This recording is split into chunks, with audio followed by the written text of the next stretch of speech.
is NTV.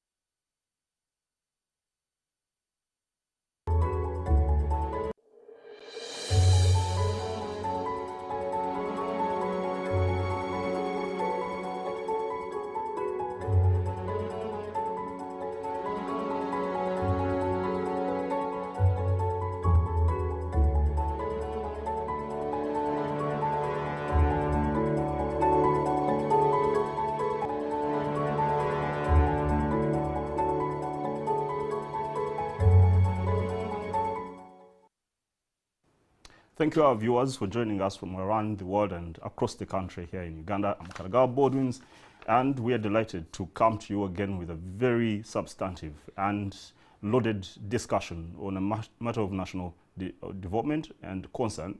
And we're coming to you live from the Campus International Conference Center.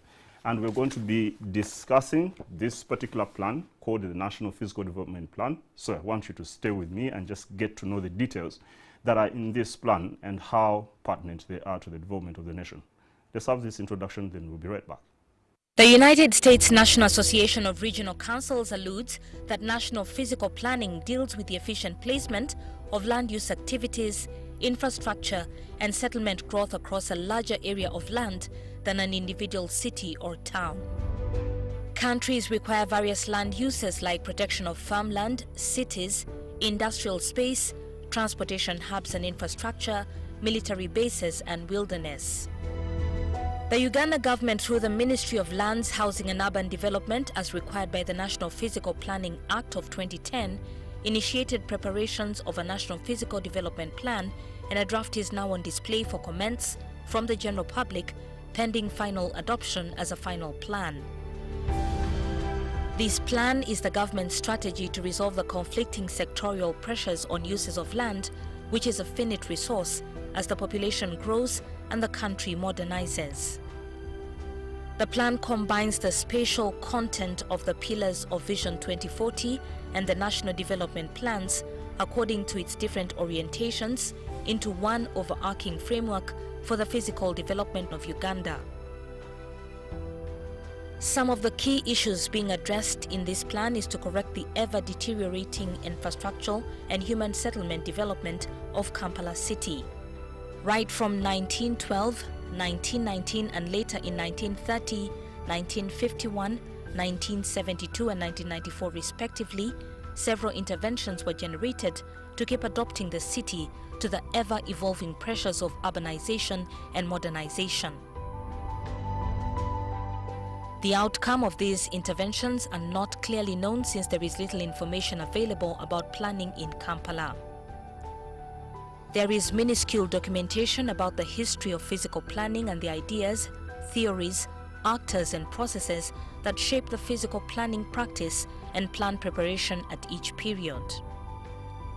The other issues in this plan pertain to the balance of tourism and conservation, the aspiration to construct modern high-tech infrastructure like faster-than-sound electronic trains, building new and upgrading existing highways and expressways.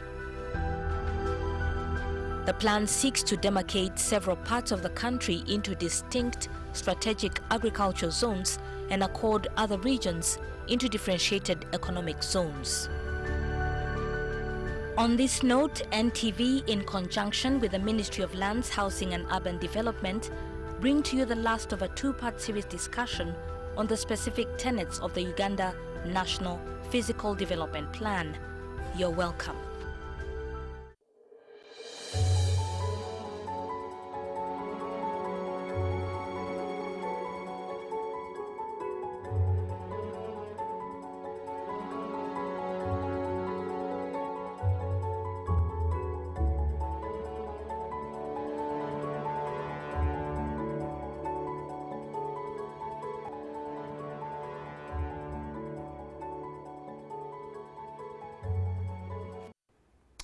Thank you indeed. I'm Karagaba Baldwins, and before I just get started with our prolific panel of the experts that are in this particular field of physical development planning, we posted a question on Facebook and Twitter asking you that why do you think Uganda's physical and settlement landscape has been unplanned for a long time?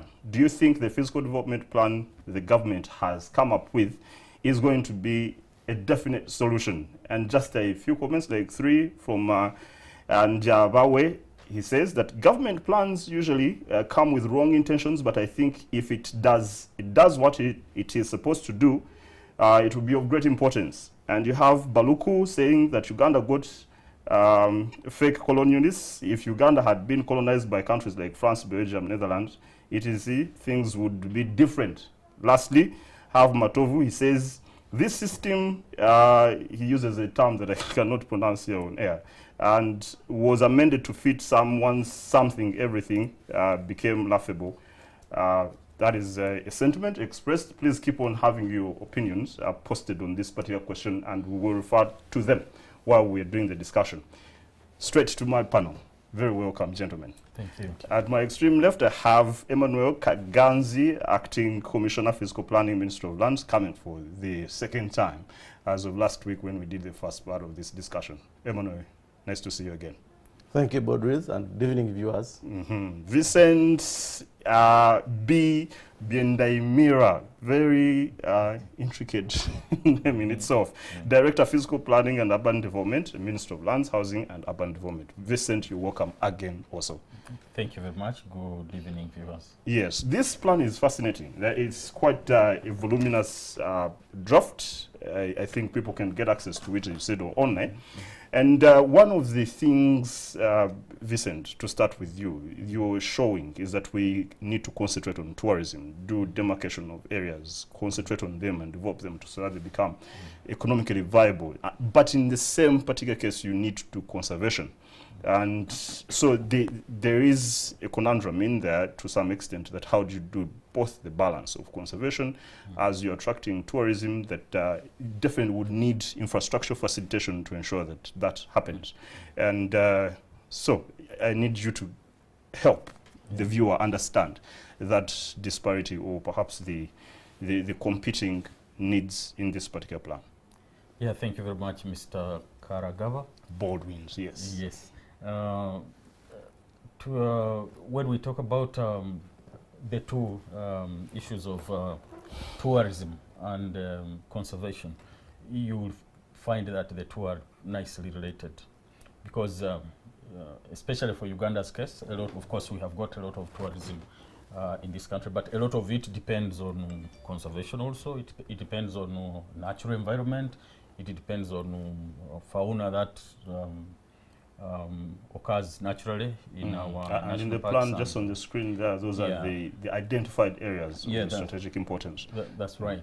So if you look at, for example, the Graben, which is accounts for a whole 70% of the country's current tourism, as it is stated there, there is a lot of cross-breeding, a lot of, let me say, tourism benefiting from conservation and conservation benefiting from tourism. Tourism will bring in some resources. Those resources may be used in ensuring that conservation is done the way it should be done, because you need some resources, money, in order for you to conserve. But also conservation will ensure that resources that might attract tourists are also available.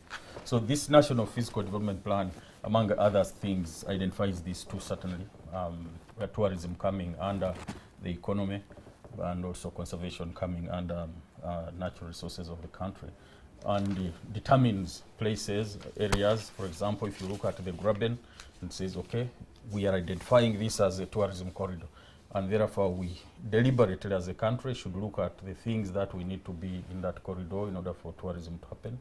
And we are identifying, for example, even conservation in that area, but when you come to the central area, where you have got Lake Choga, around it we determine a bio area, what we call a bio area, where we are looking at ensuring that the environment there, the biodiversity is well protected.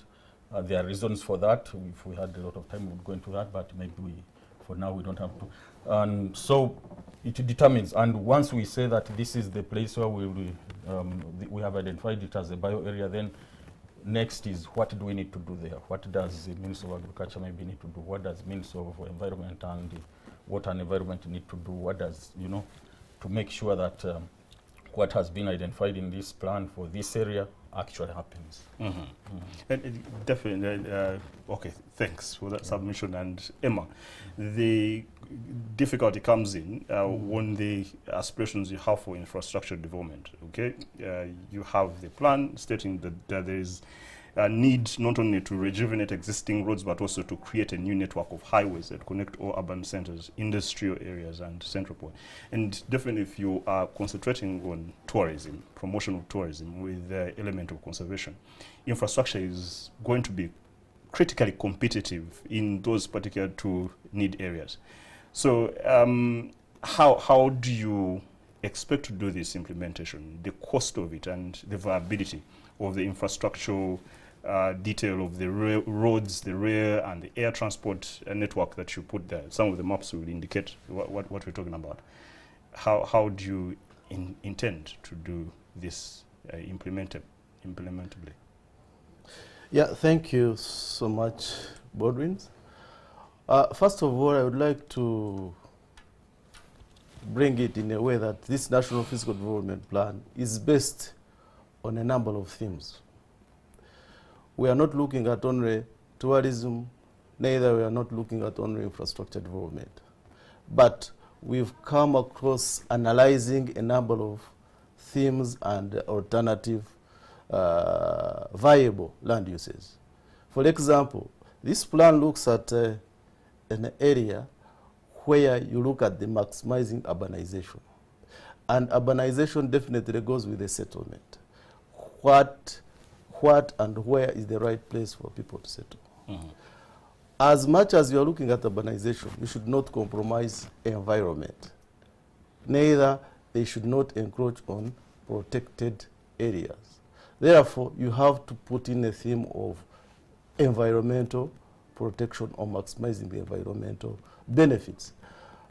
Then we looked at another theme whereby we are looking at social and regional balance.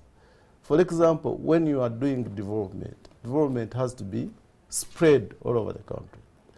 For example, when you are promoting urbanization, there is this system whereby you find that Kampala, being a central area and being a capital city, you find everybody is attracted here in Kampala. We need to provide services for people to settle in different areas. Hence, they need to create even regional secondary cities and promote other urban centers. Then coming back to your question is when we looked at connectivity, national connectivity, which includes the road transport, railroad transport, air transport, water transport, and definitely that involves development of infrastructure. Development of infrastructure definitely connects different land uses. When you are developing infrastructure, definitely you can't do away with a certain cost. We appreciate that with the development of infrastructure, there has to be either land take or some encroachment on like wetlands where it is unavoidable. However, this plan is consciously looking at that. This plan has introduced a number of issues in terms of infrastructure. On the roads, it has introduced in expressways, Yes. whereby Uganda needs to be connected from one point to another by use of expressways. We need to improve and add on the highway system. We also need to look at the connecting roads, the secondary roads from different urban areas, different settlement areas, and producing areas. That one definitely will spur the development of this country. But this plan definitely takes care of when developing that infrastructure. There is a cost, but there is also a benefit. So there is that cost-benefit analysis that was been done, whereby even if we improve, we plan for this infrastructure and we achieve it, the benefits are high. Okay, pretty profound, because it's a very wide-ranging area. If you're talking about roads, you're going to come in. I need to go for a break, but when you come, you add on something, but you have to comment on the utilities infrastructure. Is there a security plan in this particular plan about this particular? Because definitely everyone expects that you will need to have water utility infrastructure, power lines, and all these ICT cables. But how secure have you planned that to be? And our viewers, just after this brief introduction about the subject, which I understand that you have comprehended, let's go for a break and come back into a more detailed discussion.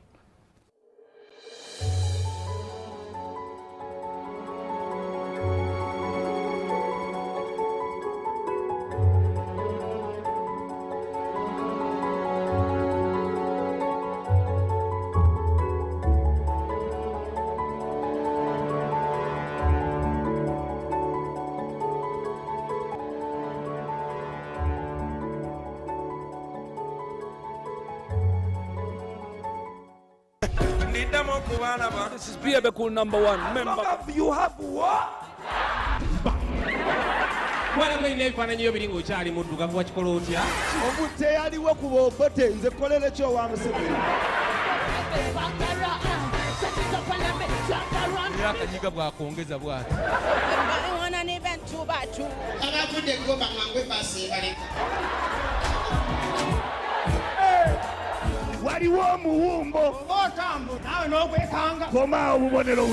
Don't touch that dial. Keep it locked. Siri muyembe. This is your one and only queen, aka Swag Mama. This is Jaguar and you're watching Comedy Store with Alex Mohanje.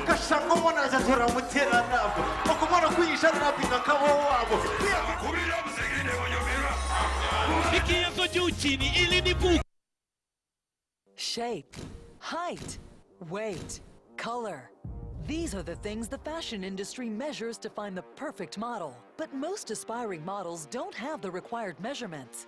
They're often criticized for the way they look and told they'll never make it on a runway. But what if they were given a chance? What if, for once, someone told them they're beautiful just the way they are and that they can be successful models? It's time to change the unrealistic standards of beauty, and we're here to do just that. We are the Fashion Hero.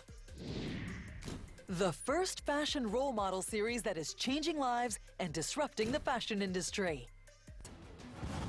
Snap out of it. Join us with our host Brooke Hogan for this groundbreaking new series. The world's very first Fashion Heroes. Fashion Hero!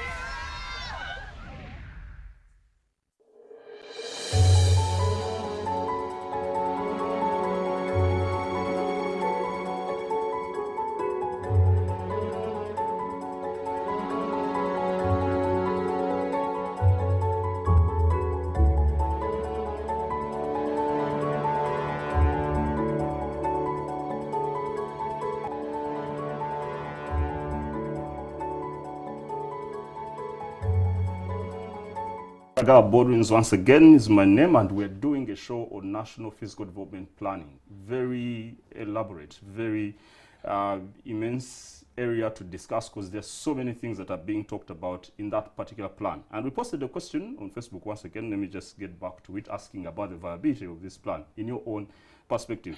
And Kwana Shaban says that the plan might be good, but the fact is that this government has to work hard to recover the lost trust from the common person, because the high level of land grabbing is alarming. Corruption is at its peak. In fact, the government has exhibited the highest level of greediness in Uganda's history, and now it's just hard to trust their programs. And Rahinda says that the population is not sensitized about what physical planning is. Even the definition is not known. Even if you went to a hospital and asked a doctor the definition of physical planning, they don't know. But we are contributing to that comprehension right here for this discussion. And I have a profound panel of technocrats, really experts in this particular field, who are dealing with this humongous area of national development. So, Vincent, you have established this infrastructure, as Emma is exciting us. And there's also the utility infrastructure besides this road, rail, and all the motorable infrastructure, where you have oil pipelines, water supply pipelines, ICT pipelines, energy cables and stuff like that. But you've installed that. Is there an indication in there guiding on how you should securitize these particular infrastructure installations? People stealing pipes and so getting these lights on the streets and taking them for their own use? Yeah, thank you, Baldwins. First, let me say that we are doing spatial planning here. Spatial planning has to do with deciding how, the framework within which things in this country, in space, on the ground, will be, and that's what we are deciding. We are not the implementers of all these things. As you know, UNRWA, for example, is responsible for roads. We have got guys who are responsible for the new standard gauge railway. We have got people responsible for water and all. And all these people have got their corporate plans. They know the challenges that their facilities face, and over the years, because they have been doing this over the years, so they know, and within their plans they develop even security plans. For example, how do they ensure that things are well? And lately we have seen this improving. We are implementing some infrastructure projects at urban levels, supporting implementation of infrastructure projects. You may have heard our project in urban areas, in municipalities, and we do some roads. We support roads. We support street lighting. That is just the outline of the areas of infrastructure. Utilities. All these have got institutions that deal with them, and certainly they cannot lay them without security outlays, how they are going to make sure that they are secured and that kind of thing. I was just giving you an example of where we have supported urban areas, and you get people initially stealing batteries. Solar lights have got batteries sometimes. But as these things are experienced, institutions also develop ways of combating them. So that should not be a problem.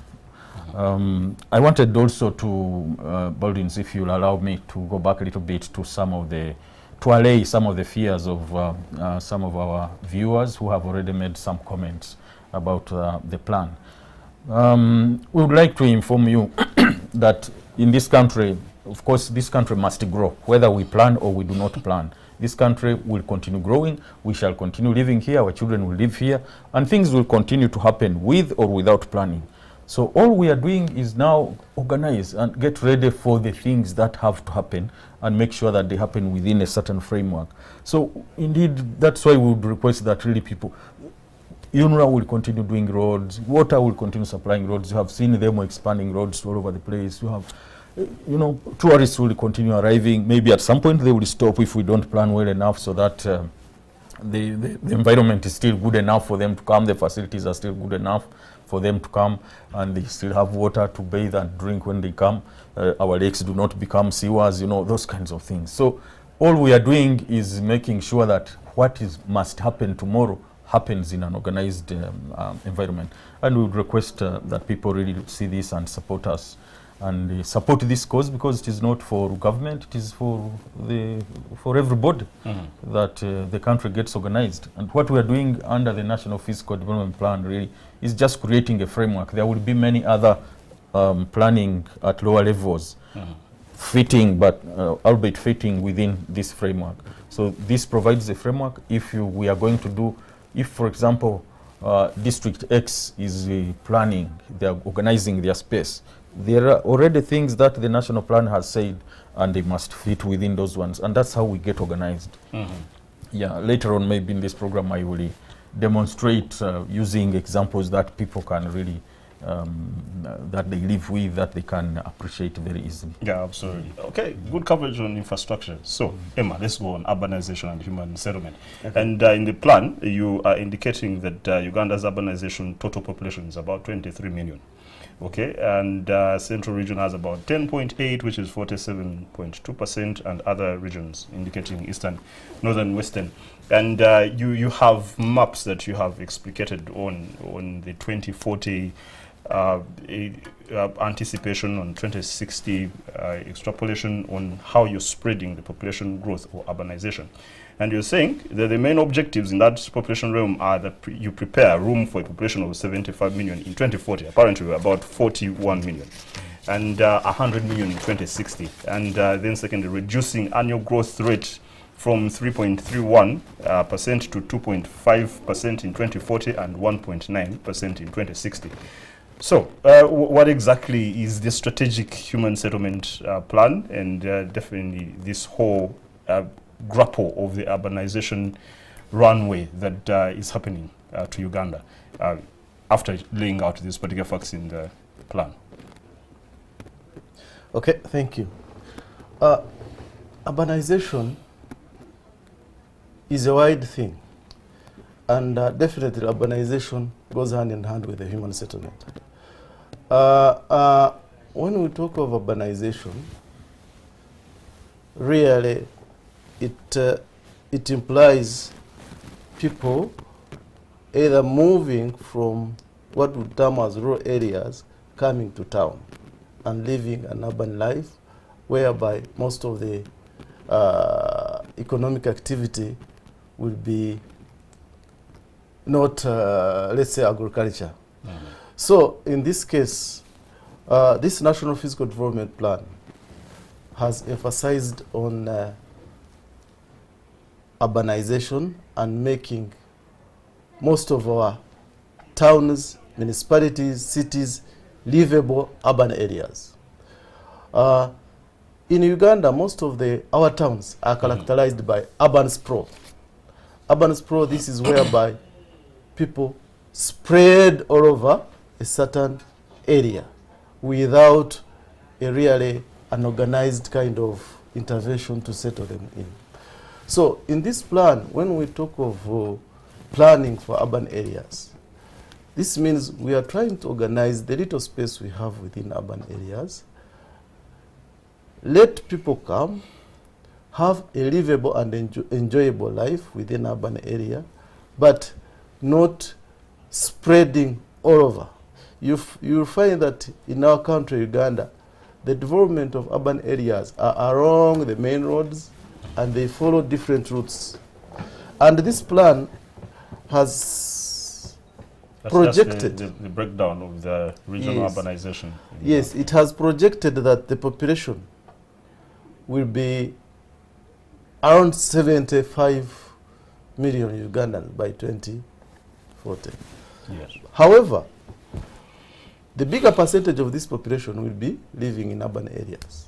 So we need to prepare ourselves early enough to receive these people and utilize a little space that would not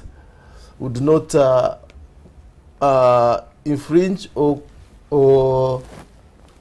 take what would have been agricultural land. So in other words, we have strategized to plan these urban areas to make sure that activities are planned and in a compatible manner, and a small area could be able to contain a bigger number of population. Because whatever we do, urbanization has come, we have to live with it, and we have to urbanize in a organized manner. Okay, great, and I hope you are having vertical development of cities all those are components of urbanization and planning for an urban settlement. Okay, so let's get more local. Kampala, the greater Kampala metropolitan area, which is stated to be apparently 2,223 kilometers squared, with a target population around 8.5 million, but I think it's a bit bigger than that, apparently. And then you have you're planning to make sure that this is expanded. There's still some politics about that. And then you had planned for 10 regional cities. And even before the plan is formalized, they have already adopted, the government has already adopted and activated this particular plan and has gotten 9 cities literally approved regionally, which include Arua, Gulu, Jinja, Fort Portal, and Barra. So we want to understand the guiding considerations for you having come up with this particular proposed or actually apparent regional cities and how Kampala itself is being developed into this mega city that sweeps in, rather swallows in other surrounding areas. Yeah, thank you very much, Baldwins. 2 questions in one there. The Greater Kampala Metropolitan, but also the considerations in terms of distribution, if I may say, of our municipalities, which are becoming cities. Let me start maybe with the latter one.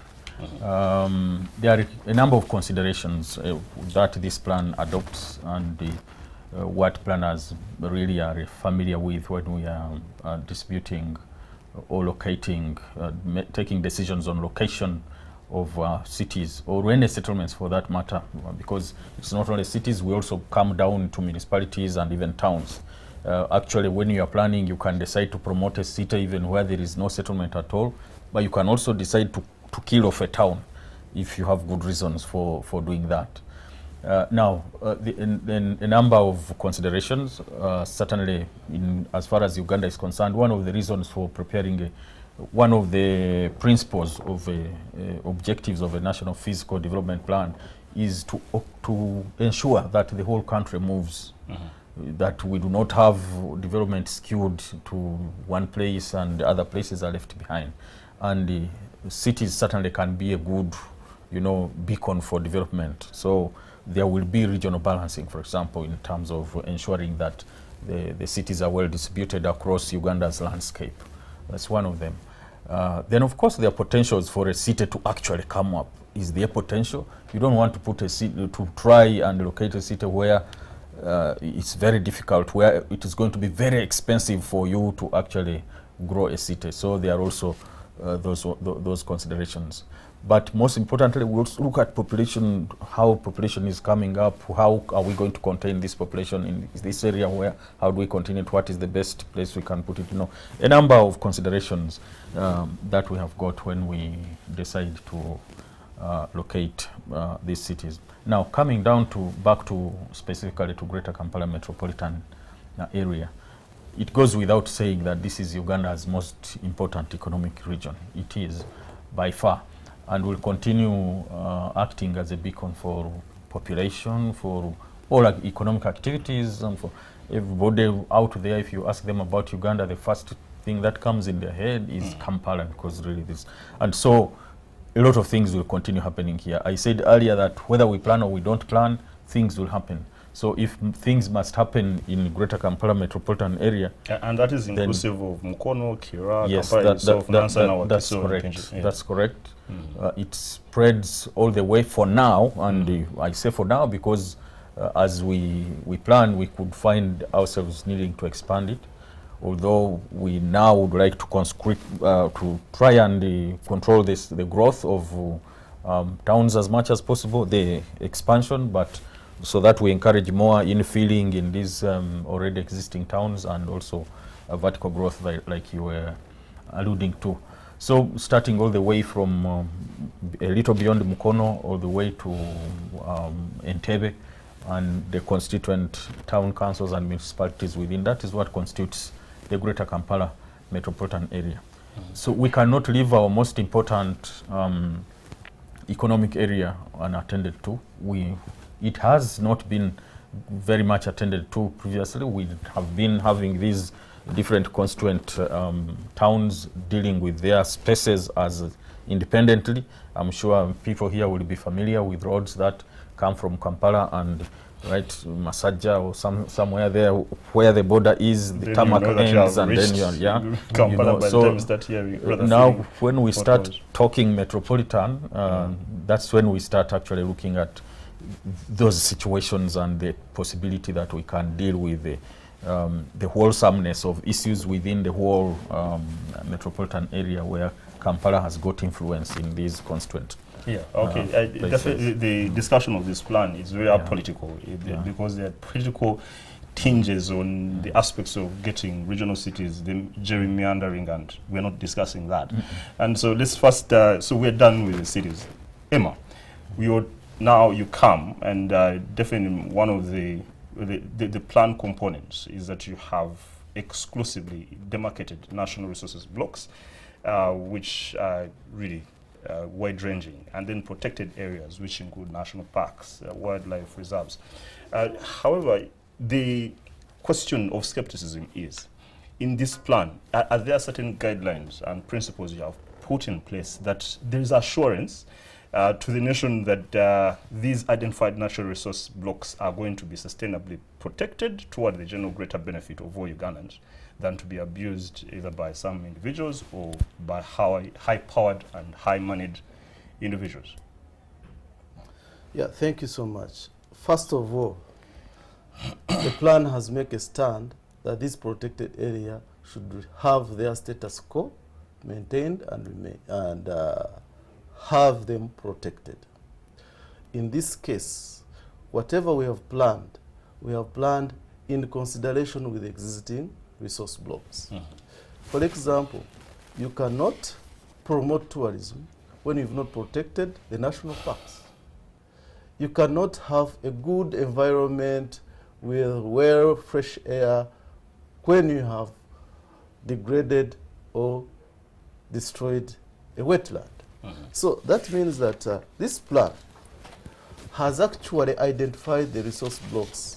When we talk of resource blocks, those are natural, physical elements that we have here, naturally given and gifted. So in this case, whatever infrastructure we've planned, whatever urbanization we've planned, we've taken care of the presence of the natural resources, the presence of the tourism areas, and to make sure that within our plan, those natural resource blocks, those tourism areas, they are promoted and protected.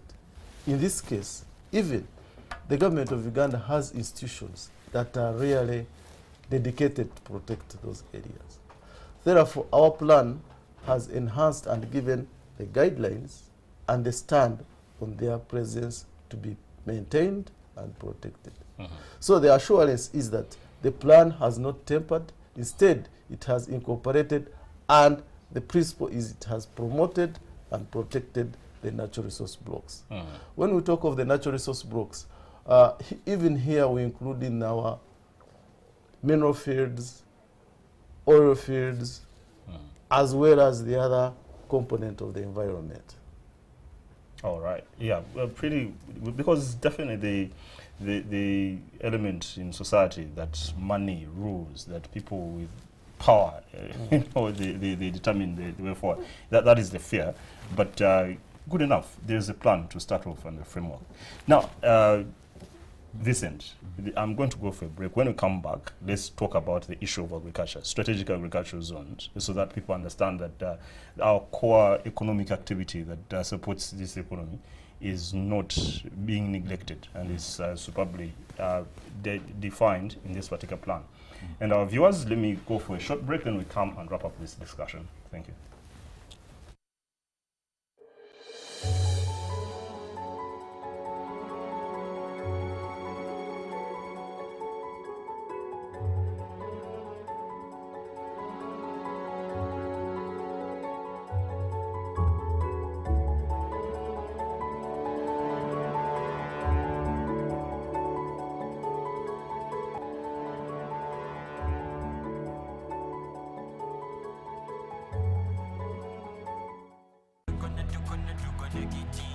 It's time for the biggest rewards to connecting in. Tune in this Sunday. Yes, it's double. 2 Toyota Wishes, 2 fridges, a trip for 2 to Dubai.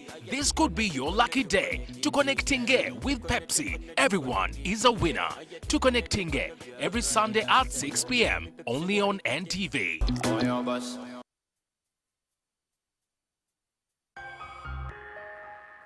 I'm feeling super. Zendi super. I'm feeling super.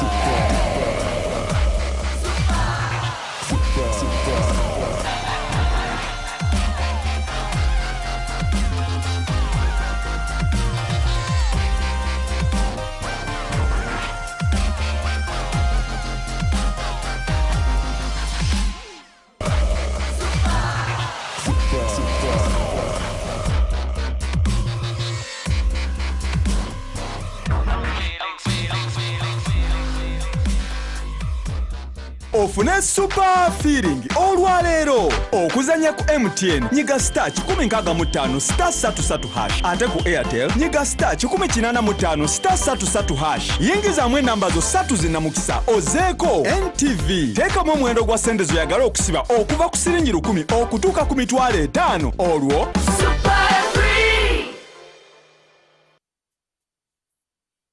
On the next episode is brought to you by Kiri Soda.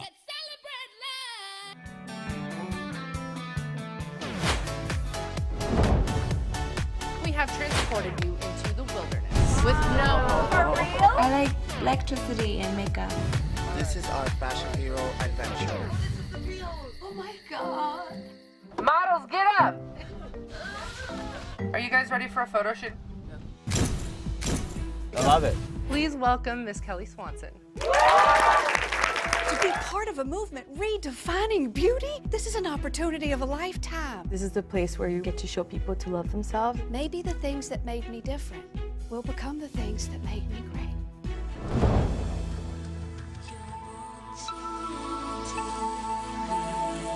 Soda in 4 different flavors: lemon, mixed berry, orange, and Kiri Cola. Celebrate life with Kiri Soda.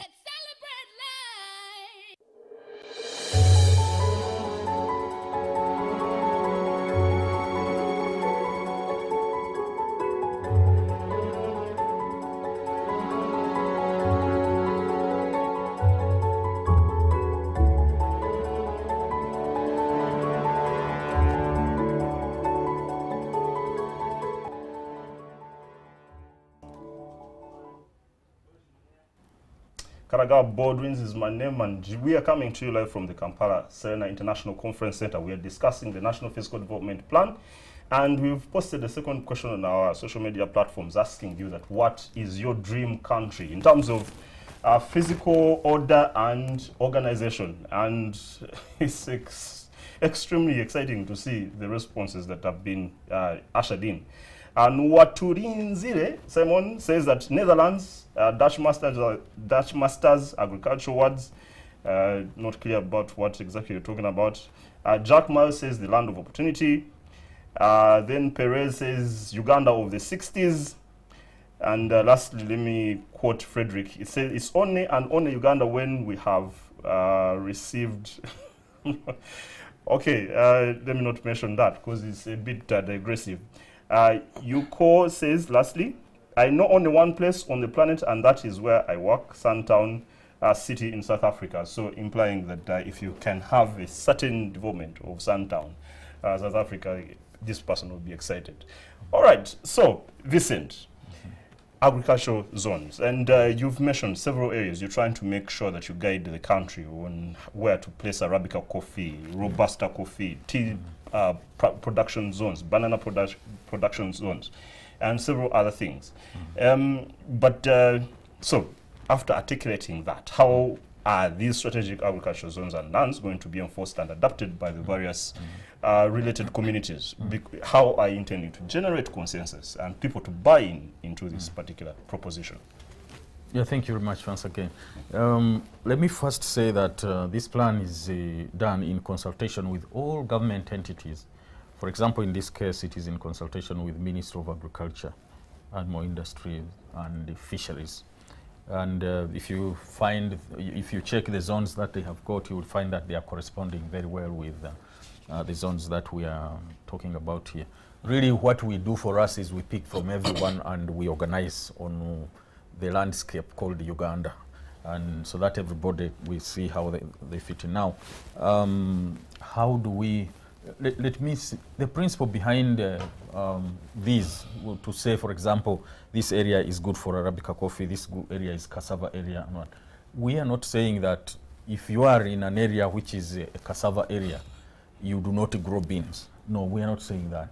We are saying that if government is going, for example, to invest, if people are thinking about establishing food processing factories, if you are in an area for bananas, then you are looking at bananas specifically, and government is going to invest more in that line rather than in. How do we come up with these? Studies have been done, researches have been done, and we know, you know, planning is about optimizing the best use. And I will tell you that yesterday, but one I think yesterday, this week we had a meeting at NPA, and somebody pointed out, again there was a presentation, and this was NDP3. We are starting, as you are aware, development of National Development Plan 3, the third National Development Plan. And in it also, these zones were displayed, and somebody was like, now people used to say that you cannot grow bananas in Acholi, but the other time they were introduced and they are doing very well, and yes, they might do very well. But the point is, are they the best utilizers of that land? That is the question that these zonings answer. And so, having carried out researches and studies and things, and people have, I mean, scientists have found that the optimizing use in terms of agriculture for this area is this. And the intention, the purpose is that all investments, public investments, even guiding of private investments by Uganda Investment Authority and others will be towards that. So that that area now can, you know, optimize the land and also come up with the, you know, all that the support systems for that kind of crop. But it doesn't mean that you completely ignore all the others. No. Yes. Yeah. Okay. Pretty good clearance on that. And agriculture puts apart. This is how expeditious we are going through this plan. It's actually like you would find, I'm sorry, someone, they have a farm which is basically maybe a dairy farm. Yes. But you'll also find some chicken, you'll also find some mixed farming. Yeah, yes. But as I'm saying, we are going through this plan very swiftly and expeditiously because so many things to cover. Now let's talk about oil production zones. Emma. So you have an identity. Uganda is currently described by the World Bank as the hottest inland exploration frontier with about 6.5 billion barrels in the ground. And so you set up this particular zoning, and have you taken care of the settlement, indigenous settlement people there, rather the settlement options or the settlement planning in that place? How is it done? How are you intending to settle people in those areas and protect them and ensure that they actually benefit from this particular treasure of theirs? Yeah, thank you. Baldwin, as I mentioned last time, that this National Physical Development Plan is an overarching plan that gives a framework to different land uses within our country. And at the same time, this is a plan that guides on investment decisions by the policymakers, by the investors, and whoever is interested. And it also guides in policy making. So, when as a country we've been identified as one of the oil producing countries, definitely one would come with an interest maybe to invest in the oil production. But however, there are some other attendant facilities we would look at, is the plan, and on that note, he would be informed by this plan. So, coming back to your question, we have identified oil production zones. And it is a common knowledge that as per now, oil is predominantly in Midwest, that is taking Ulisa, Hoima, Noya, those districts. The Alberta and Graben as a whole. So, in this case, the Ministry of Lands in 2004, it came up with the Albertine Regional Physical Development Plan. It also specifies specific areas and gives an attention the oil production zones. And we've gone further because we wanted to run faster to rescue and organize the area whereby we have identified oil production. We ran fast and even produced a number of settlement plans or urban plans within Bulisa, within Hoima and Moya. Right now, we have a district physical development plan for Moya. We have planned around 10 urban settlements within Hoima, because remember, of recent, Hoima has received an influx of people trying to go and settle in Hoima. And that is none other than they are being attracted by this natural resource, which is oil. So therefore, we had to run fast and organize that place plan. All those plans are there. And as well as Bulisa.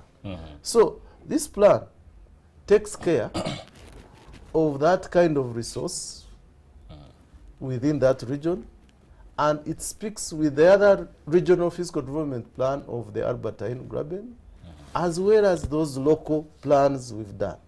So at least as a Ministry of Lands, Housing and Urban Development, we've moved fast in those oil-producing areas because the population has been attracted, facilities have gone there, the government itself has invested in that area.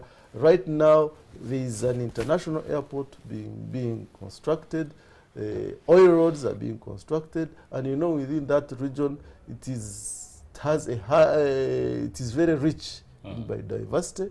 Tourists get attracted there. So therefore, we had to go fast and plan that area. Therefore, in this plan, we have not kept quiet on that area. We have provided and planned the way it should be. And we are going further to do local physical development plan, such that each and every part within that region, land is planned, settlement is planned, and there is compatible use of land and resources without compromising the oil and without forgetting that people also have to be settled well. Yes, in a and at manner. the same time, oil should not take away people from other production areas like agriculture and other areas of actually it should support them instead. Exactly. Okay, thanks, Emma, because that is very critical, that you're being considerate of the human beings besides just the resource that is going to be economically exploited. Just lastly, as we're winding up, maybe 2 minutes, because we are talking about now preservation of some of the natural resource blocks and other issues, including wildlife and these parks. But you have forces of criminality, you have refugees, and all these other influxes of interference that can simply make very vicious infringement or encroachment on these particular preservation target areas. Is there a particular address to this vicious prospect of people either encroaching on these lands or criminal gangs and the issue of refugees? Yeah, well, let me first start from people interaction with the industry and all that. Give you an example. There's a little town called Bakersfield. I think that is still California in the United States, where we actually visited and found that they have got even wells in settlements. There was one well, producing well, next to a restaurant near a university and that kind of thing. Now, Uganda is, as we know, I think, in terms of security, in terms of securing our resources, our facilities, we are good. We have got a national oil and gas policy, and we participated in that as Minister of Lands, and we know that the policy tackles issues of security of installations, and making sure that you do not have even the issues of refugees have been talked about. There are some refugee, for example, in the Kikuve district, the new Kikuve district, there's a refugee camp which is not far from Buhuka, where I think that we got the first production license given out. But all these really are their plans which look at all these, and we are not going to get a situation where our very expensive and valuable facilities, installations, and to do with oil and gas vandalized or anything like that. No, I don't think that that is going to happen. We see that the security people are already conscious and planning and moving in the way they should, and we think that all should be well. All right, pretty assuring. We are just remaining with about 2 minutes. It may be just last remarks, but Emma, your conclusion about giving the assurance, how sure are you that this plan is implementable and perhaps it will be implemented? Yes, I assure you and the public that this plan is for me, is for you and for me. And definitely the implementation of this plan is that this plan, we have aligned it with our Vision 2040, and this plan will give a special dimension on our National Development Plan 3. You see, when we plan economically, we want this, we are in Uganda, we intend to develop international airports, national airports, but there is a question of location where. And this plan really spells out where all those facilities should be located, how they should interact with each other, and how they should optimally use and promote each area of the country. So I must tell you that this National Physical Development Plan has been done in tandem with our Vision 2040, with our National Development Plan, and even with the sector plans. Let me tell you, once the sector is executing its mandate and follows what National Physical Development Plan says, it will be in one way or another implementing this plan. So, but however, we should also emphasize the compliance level, meaning that sector should comply to this plan. This is why now this plan is on display for each and everybody, each sector, to give an input. Right now, the Ministry of Works and Transport is developing a national transport master plan. And we have made an effort to make sure that this National Physical Development Plan informs what is being done by the Ministry of Works. By the Ministry of Works. Okay. So there is that kind of interlinkage at different sectors. We have half a minute. Just one, yes, exactly. Half a minute, please. I just want to add that there are also institutions really in this country which are helpful in ensuring that a plan of this nature is implemented. We have got the National Planning Authority, and we are already engaging with them. They are I don't know how many times you have had meetings with National Planning Authority. I mentioned earlier the the NDP, the National Development Plan coming up. We want to ensure that there will be instructions coming from this National Fiscal Development Plan to the various sectors when they are doing their sector plans that will eventually find their way into the National Development Plan. So it's viably implementable. Yes, absolutely. And gentlemen, it's a very wide-ranging discussion. This whole plan is really voluminous, and if you're out there and you want to get it, go onto Google, Mr. Google, type in National Physical Development Plan, Uganda, you'll find it, and you can make your comments and make sure that you support these gentlemen and the whole ministerial infrastructure to be getting the best plan that you wish for. Vincent B. Byendaimira, Director of Physical Planning and Urban Development, Minister of Lands. Emmanuel Kaganzi, Acting Commissioner of Physical Planning, Minister of Lands. Gentlemen, I think you've endeavored greatly to make this a very resourceful and informative session. Thank you, Baldwins. Okay, hope to see you again. Thank you. And thank you, our viewers, for being with us, for being our own voters, making us your #1 station as NTV. And please, all those our social media contributors, you've been profound. Please continue the discussion online. Come as an NGO or perhaps a government agency or ministry, corporate institution, if you want to have a discussion of this kind. Talk to our general manager, our sales team, and myself, Karagaba Baldwins. Please have a great night and keep locked on to NTV.